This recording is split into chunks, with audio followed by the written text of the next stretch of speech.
Ok, žádli, já jsem Robo 135 a vítám vás u dalšího shortu za tento den.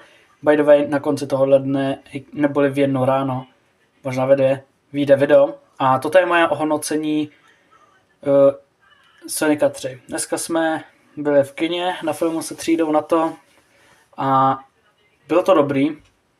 Hodně jsem se to užil. Neřekl bych, že jako bylo to lepší než Minecraft film, musím se přiznat.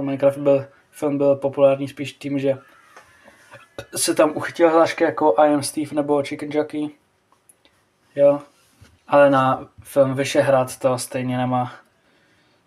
Takže, ale byl to fakt skvělý, jo. Takže můj final rating dávám tomu... kolik pak bych tomu dal? Takových 8 z 10. Nebo 9. 8,5. Bylo to skvělý, ale mohlo to být lepší.